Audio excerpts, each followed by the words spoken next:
Sanibonani guys, igama ngiNqobile ngibathela amazwi lami ekubaba angomhla ka-5 August. Mambukazi guqile ngedolo, Ntombo uyakhuleka, uyasho ukuthi hawu ngoba nje. Baba uNkulunkulu nje mina ngasigcina isithembiso sami, ngakhuluma lonke iqiniso kuwena. Kungani ke manje uZwelakhe esebuya kumina ezongibuza le mibuzo? Bengicela uthathe konke, thatha konke, kodwa ungangiphuci indodana yami. Ngiyacela ungangiphuci indodana yami. Ungamane uthathe konke kodwa hayi uZwelakhe. Like angazi ukuthi wayetshela ukuthi ngempela le mfihlo iyobe imfihlo ingunaphakade uZwelakhe aze ahambe impela emhlabeni engavaze azi ukuthi akazalwa umkhize.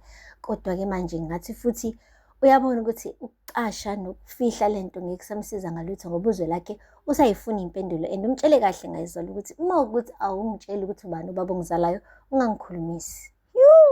Guys, akupheli-ke lapho. Umxolisi-ke uyayazi indaba. Umkhwenyana phela kakhethiwe. Namhlanje ubeloku evuka ekuseni nje loku ethi Khethiwe ngiyakuthanda. Athi Khethiwe, ya ngiyawazi-ke mawusho nje kusuke kukhona indaba ezibuhlungu ofuna ukutshela zona. Athi hhayi akunjalo kodwa ngifuna wazi ukuthi ngiyakuthanda. Hayi bo. Wase wabuza ukuthi uke wambona uZwelakhe izolo aphike umxolisi athi hhayi asikwazanga ukukhuluma. Uyasaba phela ukukhuluma indaba enkulu kangaka amtshela unkosikazi wakhe le ndaba. Hhayi-ke guys, uKhethiwe uhambile oyibuzela yena qobo uZwelakhe ukuthi yini le abayibangayo nonina. uZwelakhe waqamba amanga ubhuti wathi hhayi uma sixabene sixatshaniswe indaba kaMusa. Wathi kwenzakalani ngoMusa? Athi uZwelakhe uma unikeza uMusa imali eningi, ngiyamtshela ngithi akaMusa kumtotosa uZwelakhe. Wathi hhayi sengaze ngixabane kangaka ngenxa yemali njena. Angiboni ukuthi into enganixabanisa leyo yihaba phela uma uxabane nomama ngenxa yalokho. Wathi hhayi ukuthi awungiboni wena sesingenzani la. Uma mekuthi ngiyamyeka nje eloku enikeza uMusa imali.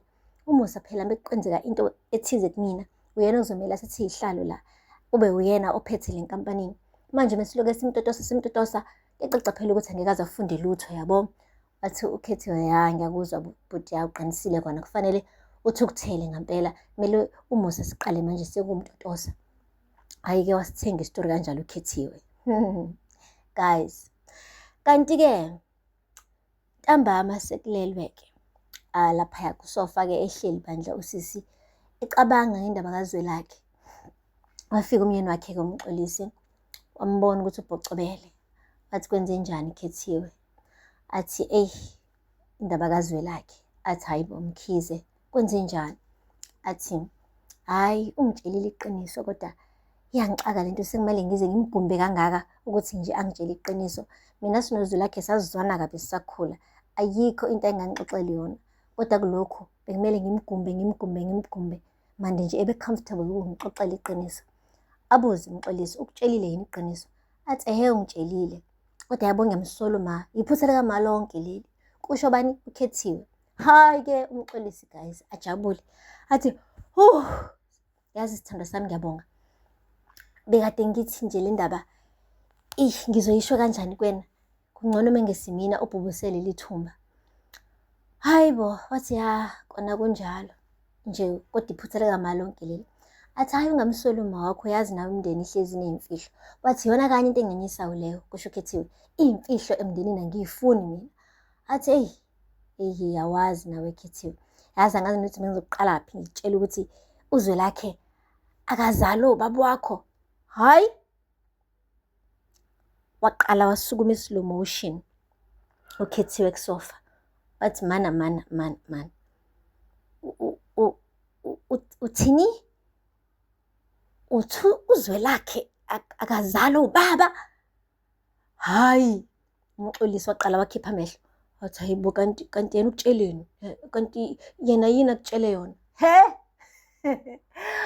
Guys, ya kona ngifuna ukuqamba amanga noKhethiwe bengathi uyazi mani. Kwayikona ukuthi-ke bengazi lokho okwaziwa umxolisi. Inkinga ibe lapho. Nomxolisi-ke manje sithi bandla uyayijabulela useyagunyuluka uvula isifuba kanti usevula isifuba esi-wrong guys. Khethiwe mane wahlanya ngekhanda. Ngifuna ungasho uze wasukuma kusofa ifuna ukuyizwisisa kahle le ndaba ecabanga ukuthi yabo mhlawumbe indlebe yodwa ibivalekile ngesikhathi ebeka ikhanda emcanyelweni, ufuna manje ukuthi eyizwe kahle embuka face to face umnyeni wakhe. Yes.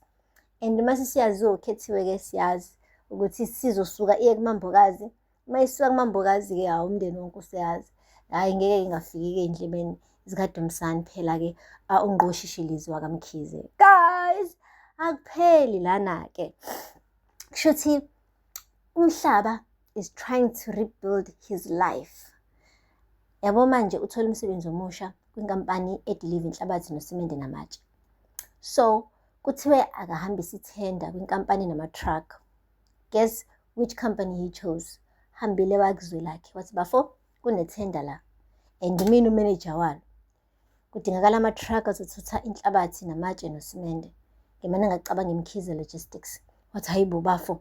Thina uyazi nje sihambisa isitokhi samakhalibhodi. Wathi mana. Uyazi phela ukuthi le nkampani le yakaMkhize yifa lethu leli, yifa ley'ngane zethu. Uma uvuma ukuthi sisebenzise ama-truck alekhaya, le thenda iza lekhaya, isize ekhaya. Ngiyazi bafo ukuthi sitheme siqala nje sangaqala ngonyawo oluhle mina nawe kodwa ngithi-ke ngivumele sisebenzisane bafo.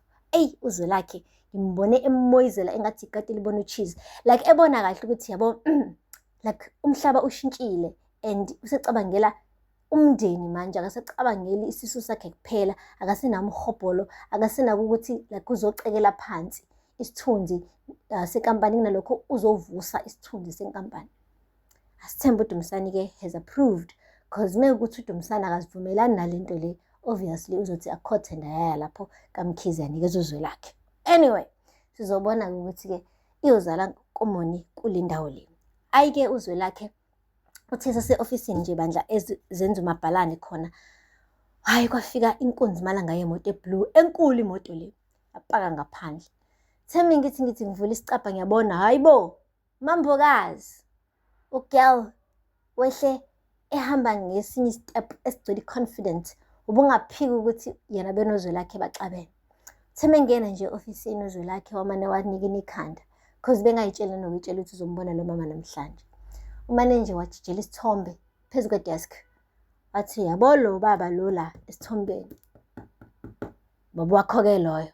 Bethi nhla uzwelakhe hayibo. Khetho wakhe Mkhize nje lona.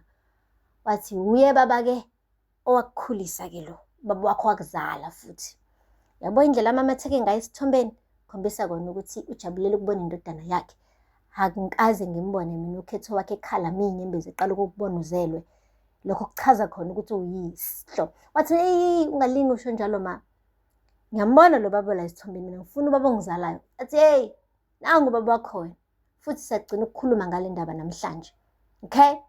Wena into engilindele kwena ukuthi uhambe uyogana uBahumi nishade nithola abazukulu bakaMkhize. Wathi ungangitshela ukuthi mina ngizophinde futhi ngiphila amanga akho. Ngiphinde lawo manga ngoyise kwingane zami izizukulwane naso sibiza uMkhize isibongo samanga nazo ingane zami zikhule ngaphansi kwamanga. Wathi lalela ngiyakutshela ukuthi wena uzowenzani manje. Uzozala izingane zakaMkhize nini uBahumi ngoba wena wakaMkhize. Futhi ngigcinileke lapho. Thatha nasi isithombe. Uqeda waphuma wahamba. Zwelakhe-ke umanager wabheka phezulu emazulwini ehlele esihlalweni. Esho ukuthi hawe ma nakho ngilingwa. Yinto ezothiwani le? Guys, kushubile. Aphela lapha amazibela namhlanje. Ningakhohlwa ukusubscribe and like and comment. Until next time. Bye. Sanibonani guys, kama nqobile ngibathela amazibela ekubaba angomhla ka 5